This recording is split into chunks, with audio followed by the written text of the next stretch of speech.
Hello everybody and welcome back to the channel. Today I wanted to talk to you about how it's necessary for the struggle, the pain, and the hurt to bring about the goodness.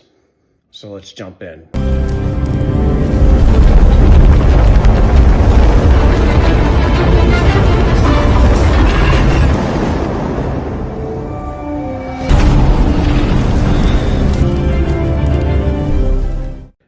When you speak on the narcissist in the initial state of things and shock, when you understand what you've been dealing with, your spirit is way down. You're in the sunken place. I'm talking to a post-primary supply who did almost everything to make things perfect for an individual, only to find the more that you tried, the more that you fought and tried to accommodate, to anticipate, fluff the pillows. I don't think I could have done anything more a lot of those days to make it better for somebody. Those things run through your mind a lot and your heart, and that's sometimes what could be so crushing to an individual, especially early on, because you find out the pathology.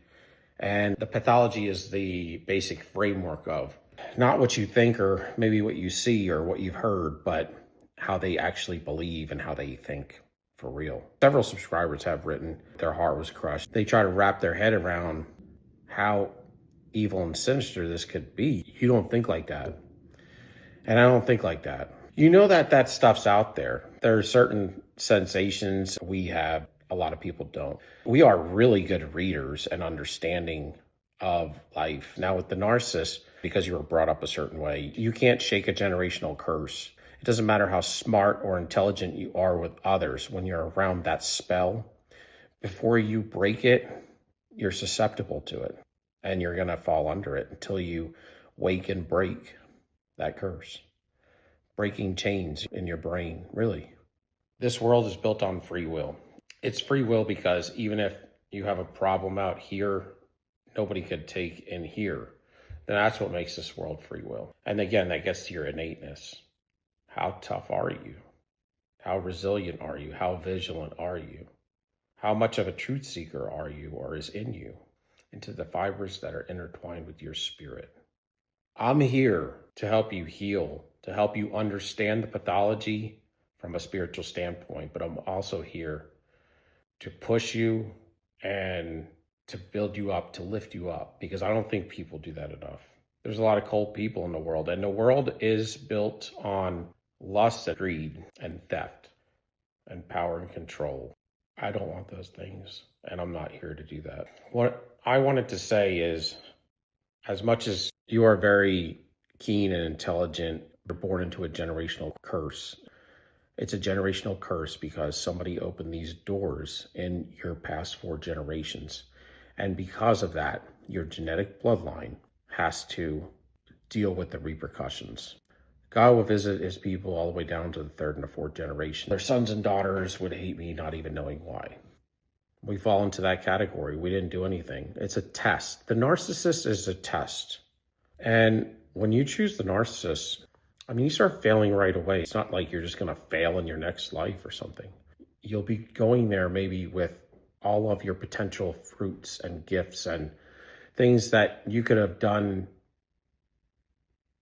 to show your worth, to show your success in understanding the Lord and your wisdom, knowledge, and understanding that you accrued while you were here, to help others, to reflect that back into this world for goodness, regardless of the measure of how it helps.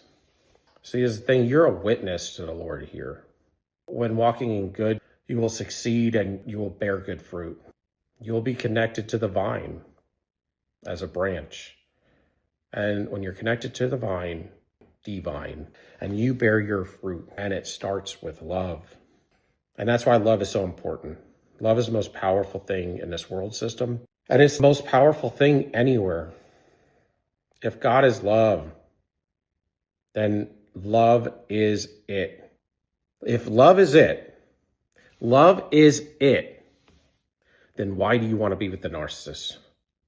If the answer to everything is God's love, when you're with the narcissist, you get no love at all. Perpetuating the lie, propping up the lie, which is the narcissist, backing up the lie, enabling the lie, paying for the electric bill and the roof over their head, propping them up, backing them up, and switching energetic fuel and spiritual fuel with them on a daily basis, and help the lie to paint a really good facade that it's good when it's not. And this is why you have to pay so hard. There is nothing like reaping a negative harvest from a narcissist. It will buckle you and destroy you. And the longer you stay with them, the greater your reaping of evil into your fruition will become. The darker, the dimmer, and the more hopeless and faithless you will become. It strips you. And when you continually allow your soul, your mind, will, and emotions to be stripped of all its goods over and over on a daily basis, it's not able to produce. Used in a wrong way and overused. And essentially, that's what you become for the narcissist. You're their mop, man. It's like you're around and you got to clean up their mess to make them look good. And what you do is you falsify their goodness when they go out and about, when you allow to switch energy with them, to be in covenant with them. Because, see, you are good.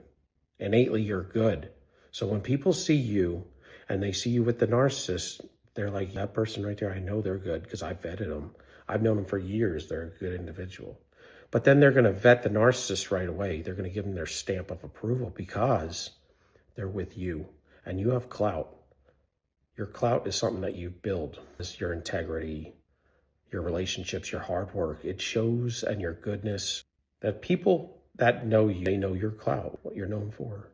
And because they don't know the narcissist because they're a stranger, they're going to give them a stamp of approval. That's going to allow the narcissist to gain clout for free off of you. So now you're going to get reaping for that because they can be more destructive and extend out. Their reach gets longer, more powerful, and more controlling. And then you wonder why the world system looks the way it is. It's because there's been a lot of people out there like us that have allowed this for years and years. And all we did was give our good soul energy, our fuel, our goodness. We've been feeding these people for generations. Blood, sweat, and tears in our finances fog us up and cloud us up, disconnect us from God, and to draw off all of our fuel for evil. Can God allow things to happen and not have pain, not have hurt? Can he allow things to just be just awesome and good without the pain? Why do we need all this? If he is the Almighty, can he do that? The hurt and the pain was necessary for you to understand the goodness, for you to understand the circumstance and how real it is when you understand the evil, how real it is and the repercussions, and know that it is so futile. So it's the more knowledge, the more understanding you have to the deeper things of God and deeper things of this world. The real truth, the raw truth of this world, which is not as though it seems, y'all. You have to be vigilant. Don't go into covenant with somebody outside your godly beliefs and what you know is true and right, because it's unequally yoking. Because what comes with that is their gods, their culture, their ways, and their lack of understanding or evil pursuits, a lot of times against God's ordinance. And just like when you're around the narcissist, if you're around them long enough, you will start to look like them, because evil will always overpower good if you agree to a covenant with it, and only if. Now, evil gets defeated if you separate yourself from it. It says, to be in this world, but not of this world. So I'm not telling you to go out in the country, build a homestead, and be away from all people. It says to be in the world, meaning wherever you are, let your light shine and be vigilant. Be prudent. You can't be simple out here. I hear people all the time say, I just want to be a simple man. That's not what God called you to be. And then people call people prudes and they laugh about prudence, but prudence is what you're supposed to be. The world is always going to reject goodness. What they present to you as prudence isn't prudence. And what they show you as cool is just narcissism. And it grabs at your children through trends and styles and lifestyles that are evil, constructs built off narcissism. It's an interesting relationship with you and the narcissist because you get drawn in generally by things that entice you. It's interesting because just as like the narcissist was infatuated with you in the love bomb phase, the enemy got at you very similar because you became infatuated as well. And it was a lie on both sides. And if the narcissist triangulates, you best believe that the enemy does too. And then when you get away from them, you still have to deal with these fleshly desires and these addictions that they place on you. And those are things you just have to deny and continue on your journey. Whatever you feel is not necessarily good for you. A lot of people say, how do you feel, and follow that. I mean, that's not always true. But what gets intertwined with that is some emotional detail that can really cloud that up. So beware and just know, could have God brought about this all goodness without having pain, without having hurt? Yes, he could. But it wouldn't have ever really gotten through to you without the pain and the hurt. But it was necessary. And when you get to the narcissist, where the narcissist goes wrong is they shut down their conscience, their understanding, and the ability to process remorse through their consequences. And that's where they went cold first. So they can look you and bold-faced lie to you, looking straight into your eyes because they have no remorse. And you see how evil they are. When you look at them, you will see individuals that are over already. God's let go of them already. And they're still alive, y'all. And that's what lovelessness looks like. That's what no kindness looks like. That's what no gentleness looks like. That's what no goodness looks like. That's what no peace looks like. That's what no long suffering will ever bring you. No joy, no goodwill, no honor, and no respect. There's nothing good in them. And they will never change. And they are literally fixed in their spirit, their mind, and their heart. They have been drawn down to pure evil. That's their destiny. And evil has to perpetuate a lot of times for goodness individuals to wake up and understand that no matter what I own or who's around me, we have to be standard bearers. I do, for goodness, and you can't let anything draw you off that path.